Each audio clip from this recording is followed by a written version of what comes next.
Greetings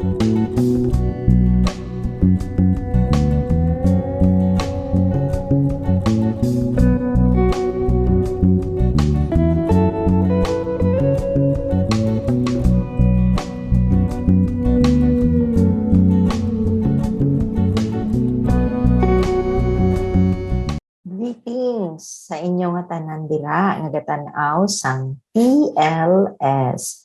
And congratulations to our host. Thank you for inviting me to be part of your show today. So today, I hope that everyone will be able to learn more or will be more informed about menopause and andropause and be prepared more for it. Kay daw tanan gid kita sina, hindi lang nga daw, no? Kundi tanan gid kita ya makaagigid sang menopause or sa mga lalaki, andropause. So ano bala ini? Ano bala ang menopause? Ano bala ang andropause? So when you say meno, that means or that pertains to the menstruation sang babayi. So kung pause, o ti daw pause, gauntat. So when you say menopause, naguntat ang inyong menstruation. So, obviously, this only happens to female, sa mga babae lang nagakatabo. And you can only conclude nga ang babae nga na, naga-menopause na gid, if for 1 year, wala gid siya ginabdan sang regla. No? So, there's no menstruation whatsoever for 1 year. Kung may abot-abot pa nga mga menstruation, laka-laka no, in a year, that's still part of perimenopause. Perimenopause. So, how do you say naman, saan o bala ikaw ma-start sang or ma-expect nga mag-menopause kag mag-perimenopause? So, a rough estimate would be that your first year of menstruation plus 30 years plus 6 to 10 years. Amo na ang menopause. So, example, you started your menstruation at 10 years old. So, expect mo nga ma-perimenopause ka na or masugod na nga maka-feel ka na sa mga symptoms of an impending menopause by the time you are 40 years old. Kaya 10 ka nag-start plus 30, 40 years old, no? And then, kay mga 6 to 10 years ang perimenopause. So, mga 50 years old, kagid mauntatan sang regla or ma-menopause ka na gid. So, what are the signs and symptoms of perimenopause and menopause? Aside from irregular menses or wala na gid menstruation kung menopause na gid, no? No menstruation for a year.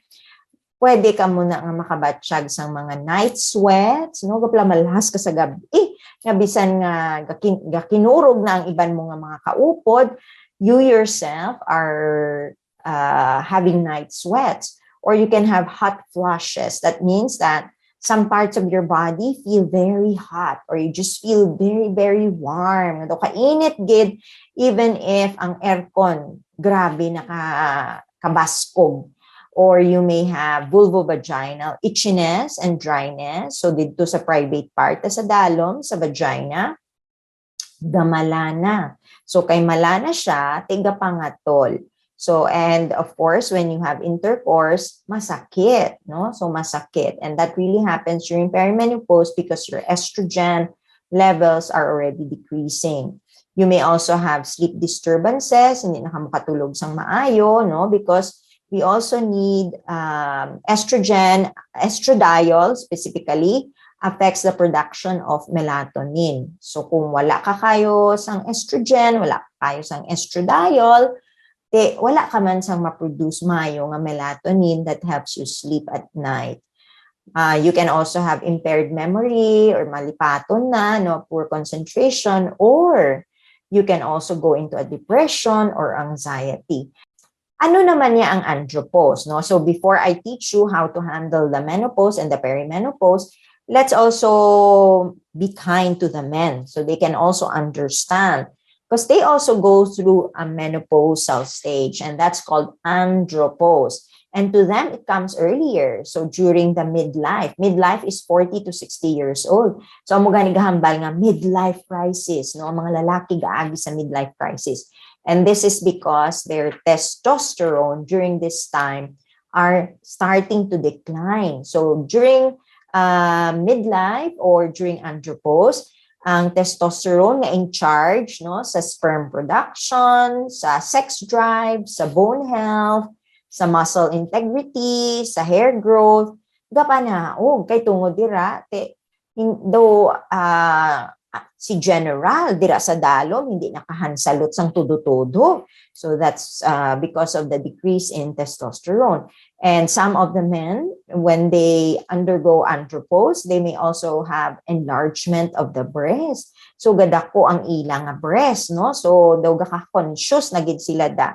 And their self-confidence goes down kay nga wala nagatindog si general da sa dalom or nga aga develop akon di nga breast nga hindi man ako babayi. And also because their muscle mass decreases, so amo pagid na daw ga question na silang ano na ini, ano na gwapo pa bala ako, macho pa bala ako. May mga questions sila, so that leads them to have to go through the midlife crisis. Plus gakakakalbo na sila, no, ga-receive na ang ilang mga hairline. Ito ang testosterone is in charge of that. They also have difficulty remembering things and they become anxious about it. So ano na lang ang himuon ta? So not to worry, even if all of us will go through menopause or andropause in our lifetime, may mga paagi. So you can survive through it. It's not forever man eh. So you can stabilize by eating a healthy diet. So meaning, hindi na malatambok, no, ang inyong mga kaunon. So limit your fat and cholesterol intake. Instead of meat, take more fish, no? Kay fish, eat grains, so kanon or wheat or fruits, vegetables, no, green leafy vegetables especially.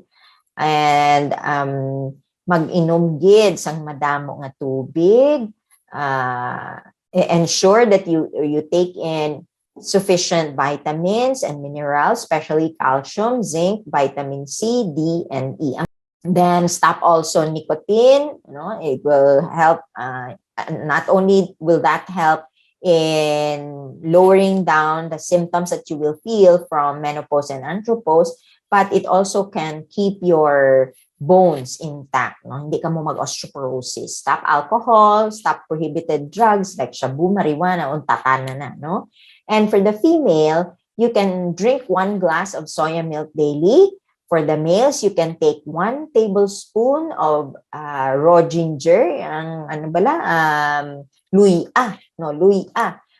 Number 2, to help you relax, mag-pray kang mag-meditate adlaw-adlaw. So because researchers have shown that prayer lights up the brain. And remember, when you are depressed or anxious during menopause, perimenopause, andropause, your brain can go brown out. So prayer really works. Pray morning and night.